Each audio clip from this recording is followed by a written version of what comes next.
ఓం శ్రీ గురుభ్యో నమః. శ్రీ మహాగణాధిపతయ నమః. దేవప్రశ్నేశ్వరు స్వాగతం. మీనరాశి. ఈ మీనరాశిలో పూర్వపాదం 4వ పాదం, ఉత్తరాపాదం 4 పాదాలు, రేవతి నక్షత్రం 4 పాదాలు ఉంటాయి. మీ అందరికీ 2025 సంవత్సరం ఫిబ్రవరి నెల 1 నుంచి 15 వరకు ఎలా ఉండదో చూద్దాం. మిత్రులు, మీ అందరికీ 2 ముఖ్యమైనటువంటి సూచనలు. ఈ నెలలో నవగ్రహ నక్షత్ర పరిహార హోమాలు ఫిబ్రవరి 1వ తారీఖున జరుగుతాయి. లైవ్ టెలికాస్ట్ వస్తుంది. దీన్ని ఎవరైనా పాల్గొనవచ్చు. జాతకం ఉన్నవాళ్ళు, జాతకం లేని వాళ్ళు ఎవరైనా పాల్గొనవచ్చు. అలాగే రాజశ్యామల నవరాత్రులు, మాతంగి నవరాత్రులు జనవరి 30 నుంచి జరుగుతాయి, ప్రారంభమవుతాయి. ప్రతి సంవత్సరం ఈ సంవత్సరం కూడా మన దేవప్రశ్న కార్యాలయం శ్రీ మహాకామశ్రీపేటలో ఈ హోమాలు జరుగుతాయి. లైవ్ టెలికాస్ట్ వస్తుంది, చూడండి. ఇవన్నీ కూడా ఇందులో పాల్గొన్న అందరి గోత్రామతో సామూహికంగా జరుగుతాయి. మంత్ర సాధన గురించి చాలామంది అడుగుతున్నారు. మాతంగి మంత్ర సాధన చేస్తామని ఉపదేశం కోసం అడుగుతున్నారు. అలాంటి వారు ఎవరిని మాతంగి మంత్ర సాధన చేయాలనుకుంటే 30వ తారీఖు లైవ్ టెలికాస్ట్లో ఉదయం 9:30కి మాతంగి మంత్రాన్ని చెప్తాను లైవ్ టెలికాస్ట్లో. దాన్ని ఉపదేశంగా భావం చేసి జపం చేసుకోండి. మాతంగి వారి అనుగ్రహం పొందండి. ఈ 15 రోజులు మీకు ఎలా ఉండదో చూద్దాం. నైట్ ఆఫ్ సోర్ట్స్ కార్డు తీస్తాను. హెర్మిట్ కార్డు తీసుకుందాం. Queen of wands. కష్టపడి పనులు సాధించే ప్రయత్నం చేస్తారు. మార్గదర్శనం దొరుకుతుంది. ముందుకు తోసేవాళ్ళు, వెనక్కి లాగేవాళ్ళు ఇద్దరు ఉంటారు. ఆగిపోయిన పని రీస్టార్ట్ చేయడానికి చేస్తూ వచ్చి లాభం ఏంటి, చేస్తూ వచ్చి ఆపేస్తూ వచ్చి నష్టం ఏంటి అన్నీ విశ్లేషించుకుని ముందుకు వెళ్ళే ప్రయత్నం చేస్తారు. ఈ క్రమంలో మీరు ఆగిపోయిన పనులు, ఆగిపోయిన జీవితాన్ని ముందుకు తీసుకెళ్ళే ప్రయత్నం, చదువు కానీ, విద్య కానీ, ఉద్యోగం కానీ, ఏదైనా కానీ ఆగిపోయిందని రీస్టార్ట్ చేయాలనుకుంటే వాకింగ్ చేసేవారు ఆగిపోయారు, కొన్నాళ్ళ నుంచి చేయట్లా, 2-3 నెలలు మళ్ళీ చేయాలి. ముందుకు తోసేవాళ్ళకంటే వెనకలాగే వాళ్ళు ఎక్కువ ఉంటారు. మీకు కూడా మనస్ఫూర్తిగా చేయాలని ఉండదు పని. అయినప్పటికి కూడా అవసరం మనిషి చేత ఏ పని చేస్తుంది. అవసరాలు గుర్తించి జీవితాన్ని ముందుకు తీసుకెళ్ళే ప్రయత్నం చేస్తారు. సరైన మార్గదర్శనం ఫోర్స్ఫుల్గా మీ చేత పని చేయించే వాళ్ళు ఎవరో మీకు పరిచయం అవుతారు. లేకపోతే ఉన్నవాళ్ళు ఎవరైనా ఫోర్స్ఫుల్గా పని చేపిస్తారు మీ చేత. జీవితంలో స్టార్ట్ అవుతుంది మళ్ళీ. మీ పాస్ట్, ప్రజెంట్, ఫ్యూచర్. మీ past knight of wands, present moon, future eight of swords. మీ గతంలో కొన్ని పొరపాట్లు, ఊహించిన చిక్కులు ఇలాంటివి, దీని మూలం కొన్ని ఇబ్బందులు. ప్రస్తుతం వచ్చేసరికి కొన్ని విషయాల్లో పరిస్థితులు చేజారిపోతూ ఉంటాయి. ఏమీ చేయలేని పరిస్థితి. ఏమీ చేయకుండా వదిలేస్తే ఫ్యూచర్లో ఎయిట్ ఆఫ్ సోర్డ్స్ ఇరుక్కుపోతారు. అంటే ఎవరు మీకు డబ్బులు ఇవ్వాలి, వాళ్ళు ఊరు వెళ్ళిపోయి ప్రయత్నంలో ఉన్నారు, లేదా డబ్బులు ఇచ్చే ఉద్దేశంలో లేరు, చూద్దాం ఏమవుతుందో అనుకుంటే వాళ్ళు వెళ్ళిపోతే చేసేది ఏమీ లేదు, ఇరుక్కుపోతారు. అందువల్ల దిగజారుతున్న పరిస్థితిని సరిదిద్దే ప్రయత్నం చేయండి. మౌనంగా చూడటం కాకుండా ఎదురు తిరిగే ప్రయత్నం చేయాలి ఈ సమయంలో మీరు. కానీ ఆ ప్రయత్నం ఎందరికీ ఫలిస్తుంది అనే విషయం పక్కన పెడితే మానవ ప్రయత్నం చేయాలి కదా, ప్రయత్నం చేయండి. చెయ్యకపోతే ఇబ్బంది పడే అవకాశం ఉంటుంది. ఆర్థికంగా, ఆరోగ్యపరంగా, శారీరకంగా, మానసికంగా ఒత్తిడికి గురయ్యే అవకాశం ఫ్యూచర్లో కనబడుతుంది. కుటుంబపరంగా, సామాజికంగా మీకు ఎలా ఉంటుంది? కుటుంబపరంగా 10 ఆఫ్ పెంటికల్స్, సామాజికంగా 6 ఆఫ్ వ్యాండ్స్. కుటుంబపరంగా బాగుంటుంది, ఇబ్బంది ఏమి ఉండదు, ప్రశాంతమైన వాతావరణం ఉండదు కొంతవరకు. సామాజికంగా మేనేజ్ చేసుకెళ్తూ ఉంటారు. సివిల్ స్కోర్ ఉంది. సివిల్ స్కోర్ తగ్గిపోతే ఏం చేయాలి? క్రెడిట్ కార్డ్ స్వైప్ చేయాలి, మళ్ళీ పేమెంట్ చేయాలి, 4 సార్లు ట్రాన్సాక్షన్ చేసి స్కోర్ పెరుగుతుంది. అలాగే మేనేజ్ చేయడం, క్యాష్ రొటేషన్ చేసినట్టుగా గౌరవ మర్యాదలు భంగం లేకుండా జాగ్రత్తగా మేనేజ్ చేసుకెళ్తూ ఉంటారు. ఇబ్బంది ఏమి ఉండదు. ఉద్యోగం చేసే వాళ్ళకి ఎలా ఉంటుంది? 9 ఆఫ్ కప్స్. ఎటువంటి ఇబ్బందులు ప్రత్యేకంగా ఏమి ఉండవు. ఒక ఫిక్స్ వర్క్ చేసే వాళ్ళకి ఎలాంటి ఇబ్బందులు ఉండవు. ఒక ఆఫీసులో అకౌంట్స్ అనుకోండి, అకౌంట్స్ ఉంటాయి, ఇంకేం ఉండవు.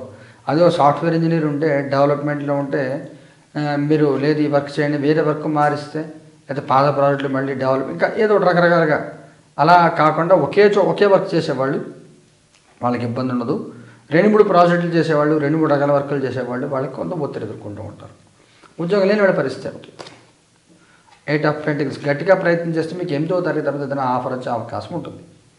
వ్యాపారం చేసే వాళ్ళకి ఎలా ఉంటుంది? 6 ఆఫ్ పెంటికల్స్. ఇంకొక కార్డు తీసుకుందాం. Night of cups. ఇక్కడ మీరు గమనించాలి ఏమిటంటే, ఇక్కడ మీకు మొట్టమొదటి మనకి ఆగిపోయిన పని రీస్టార్ట్ అవుతుందని చెప్పాను. ఇక్కడ నైట్ ఆఫ్ కప్స్ వచ్చింది, 6 ఆఫ్ పెంటికల్స్, సబ్సిక్వెంట్గా నైట్ ఆఫ్ కప్స్ వచ్చింది. మీరు ప్రయత్నం చేస్తున్నప్పటికి కూడా సహాయం చేసేవాళ్ళు మేము ముందు తీసుకెళ్ళేవాళ్ళు తక్కువగా ఉంటారు. కారణం ఏంటంటే మీకుండే ఓవర్ కాన్ఫిడెన్స్. ఎవరిని కన్సల్ట్ చేయాలి, ఎవరితో మాట్లాడాలి మీరు పట్టించుకోకుండా ఏదో చేసుకుపోతూ ఉంటారు. దాని మూలంగా ఇబ్బందులు పడే అవకాశం ఉంటుంది. రైట్ పర్సన్ మీరు కాంటాక్ట్ చేసి మీ సహాయం చేస్తే వ్యాపారంలో ఉండే ఇబ్బందులు జరిపి ముందుకెళ్తారు. ఆర్థికంగా మీకు ఎలా ఉంటుంది? 5 ఆఫ్ కప్స్ పెద్ద ఎంకరేజింగ్గా ఏమి ఉండదు, నడుస్తూ ఉంటుంది, సరిపోతూ ఉంటుంది తప్ప మీరు సేవింగ్స్ ఏమి చేయలేరు అనుకున్నట్టుగా. ఆరోగ్యపరంగా ఎలా ఉంటుంది? డెవిల్ కార్డు ఇంకా కార్డు తీసుకోవాలి. ఆరోగ్యం జాగ్రత్తగా చూసుకోవాలి. 2 ఆఫ్ వ్యాండ్స్ మీకు ఏమైనా ప్రాబ్లం ఉంది అలా పోస్ట్ పోన్ చేస్తూ ఉంటే అది ఇబ్బంది పెట్టే అవకాశం ఉంటుంది. కొంచెం జాగ్రత్తగా చూసుకోండి. నడుము నొప్పి కానీ, స్లిప్ డిస్క్ కానీ, పైల్స్ కానీ, ఈ హైడ్రోసిల్ లాంటివి ఏమైనా ఉన్నాయంటే వాటికి సంబంధించి ఇబ్బందులు పడే అవకాశం. మూలాధార చక్రానికి సంబంధించి ఆ ఏరియాకి, మూలాధారం స్వాదిష్టానం ఏరియాకి సంబంధించి ఏమైనా ఇష్యూస్ ఉంటే అవన్నీ కూడా ఇబ్బంది పెట్టే అవకాశం ఉంటుంది. ముఖ్యంగా పైల్స్ లాంటిది ఏదైనా ఉన్నాయంటే వాటి వల్ల ఇబ్బంది పడే అవకాశం ఉంటుంది. సర్జరీ ఏదైనా పెండింగ్ ఉండి చేయించేసుకోండి. ఏదైనా ముఖ్యమైన సంఘటన జరుగుతుందా? పేజ్ ఆఫ్ కప్స్ అనేక సందర్భాలు మీకు వస్తూ ఉంటాయి. మిమ్మల్ని మీరు ప్రూవ్ చేసుకునే సందర్భాలు, మీరేమిటి సమాధానం మీకు ఉనికిని చాటుకునే ప్రయత్నం, దీనికి సంబంధించి మీరు సక్సెస్ సాధిస్తారు. అవకాశం ఇది కూడా వదులుకోవద్దు. మగవారి ప్రత్యేకమైన సూచన ఏమైనా ఉందా? 5 ఆఫ్ సోర్స్ ఆడవారి ప్రత్యేకమైన సూచన ఏమైనా ఉందా? 9 ఆఫ్ వ్యాండ్స్ వైవాహిక జీవితం ఎలా ఉంటుంది? 4 ఆఫ్ పెంటికల్స్ సంతానపరంగా ఎలా ఉంటుంది? 8 ఆఫ్ కప్స్ విద్యార్థి పిల్లలకి ఎలా ఉంటుంది? జడ్జిమెంట్ మగవారి బాగుంటుంది, సక్సెస్ రేట్ బాగుంటుంది, అనుకున్న పనులు పూర్తవుతుంటాయి. 5వ తరగతి తర్వాత మంచి సమాచారం వింటారు, వృత్తి ఉద్యోగ వ్యాపారాల్లో గుర్తింపు గౌరవాలు పొందుతారు, బాగుంటుంది. ఆడవారికి కొంత నిస్తేజంగా ఉంటుంది. 10వ తరగతి తర్వాత కొంత యాక్టివ్ లైఫ్లోకి వస్తారు. అప్పటిదాకా వర్క్ లోడ్ పెరిగిపోతూ ఉంటుంది. ఏ పని ముందు చేయాలి, ఏ పని తర్వాత చేయాలి, ప్రయారిటీస్ అనేవి తెలియకుండా పోతూ ఉంటాయి. చికాకుగా ఉంటుంది. వైవాహిక జీవితం కూడా ఫుల్ ప్యాకప్ అయిపోయి ఉంటారు. ప్రయాణాలు ఏమైనా అకస్మాత్ ప్రయాణాలు వచ్చే అవకాశం ఉంటుంది.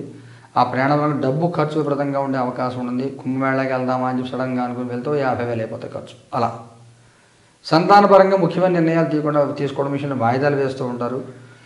ఏం చేయాలో, ఎలా చేయాలో, ఎలాంటి నిర్ణయం తీసుకోవాలో అర్థం కాని కొంత అయోమయ స్థితి ఉంటుంది. నిర్ణయం వాళ్ళకు వదిలేయాలా, మీరు తీసుకోవాలా, ఏం చేయాలని విషయం అర్థం కాకుండా ఉంటుంది. కొంత చికాకుగా ఉంటుంది. మొదటి వారం అంతా అలాగే ఉంటుంది. పెళ్ళిళ్ళు ఇలాంటి విషయాలు ఏమైనా నిర్ణయాలు ఉంటే 2వ వారంకి తోసండి. మొదటి వారంలో ఎలాంటి ఆలోచనలు ఏమీ చేయొద్దు.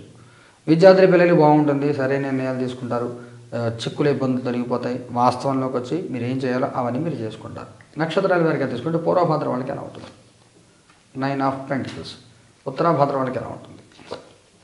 8 ఆఫ్ వ్యాండ్స్ రేవతి వాళ్ళకి ఎలా ఉంటుంది? 9 ఆఫ్ పెంటికల్స్ ముగ్గురికి కూడా పర్వాలేదు. కొన్ని విషయాల్లో మీ సామాజిక స్థితిగతుల్లో కొన్ని ఇబ్బందులు ఉంటాయి. ముగ్గురికి కూడా 10వ తారీఖు తర్వాత ముగ్గురు కూడా అనుకూల వాతావరణం ఏర్పడుతుంది. కోరుకొని పొందడము, కార్యసిద్ధి, ఆర్థికమైన స్థిరత్వము, ఆర్థికమైన వృద్ధి ఇవన్నీ ఉంటాయి. ముఖ్యంగా పూర్వభాద్ర వాళ్ళకి సమాజంలో మీరు చేసే పని అవును అని ఒప్పించే సామర్థ్యం పెరుగుతుంది. అవును అని మీరు చేసింది రైట్ అని ఒప్పిస్తారు. నెమ్మదిగా ఇబ్బందులు చికాకులు తగ్గుతాయి. ఉత్తరాభాద్ర వాళ్ళకి కష్టాలు, చికాకులు, ఇబ్బందులు తగ్గుతాయి. ఆర్థికంగా, ఆరోగ్యంగా వృద్ధి కలుగుతుంది. సమస్యలు తీరుతాయి, బాగుంటుంది. రేవతి వాడు కూడా స్థిరత్వం వస్తుంది జీవితంలో. ఆలోచనలు అటు ఇటు పోకుండా ఏం చేస్తే మీకు మంచిది, ఏం చేస్తే వృద్ధిలోకి వెళ్తారు, అవన్నీ మీరు చేసుకుని జీవితాన్ని స్థిరపరిచే ప్రయత్నం చేస్తే దాంట్లో మీరు సక్సెస్ సాధిస్తారు. పరిహారం ఏం చేసుకోవాలి? పూర్వభద్ర వాళ్ళు ఏం పరిహారం చేయాలి? ఏస్ ఆఫ్ కప్స్ ఓం ఉత్తిష్ట శ్రీకర స్వాహ అనే మంత్రాన్ని జపం చేసుకోండి. లక్ష్మీ మంత్రం ఏదైనా జపం చేసుకోండి. ఉత్తరాభాద్ర వాళ్ళు ఏం చేయాలి? ఇది పూర్వభాద్రుడు పరిహారం. శ్రీకర స్వాహ మంత్రం, ఉత్తిష్ట శ్రీకర స్వాహ అనేది. ఉత్తరాభాద్ర వాళ్ళు ఏం చేయాలి? 6 ఆఫ్ కప్స్ కార్తవీర్యాజ దిగ్బంధనం చేయించుకోండి. ఇంటికి ఓం ఫ్రోం క్లీం శ్రీ కార్తవీర్యాజునే నమః అనే మంత్రంతో అష్టదిగ్బంధనం చేసుకోవాలి, చేయించుకోండి. రేవతి వాళ్ళు ఏం చేయాలి? చారియట్ కార్డు తీద్దాం. 9 of cups 9 of swords card తీసుకుందాం. Hanged man. ఒకసారి మీ జాతకం చూపించుకోండి. మీ జాతకం చూపించి తగిన పరిహారం చేయించుకోండి, లేదా నవగ్రహాలు ప్రదక్షిణాలు చేయండి. చేస్తే కొంత మూమెంట్ వస్తుంది. మొత్తమే శుభాశుభశ్రమంగా ఉంది. అంత ఎంకరేజింగ్ అయితే ఏం కనబడట్లేదు, సామాన్యంగా ఉంటుంది. నెమ్మదిగా 10వ తారీఖు తర్వాత కొంత మూమెంట్ వస్తుంది.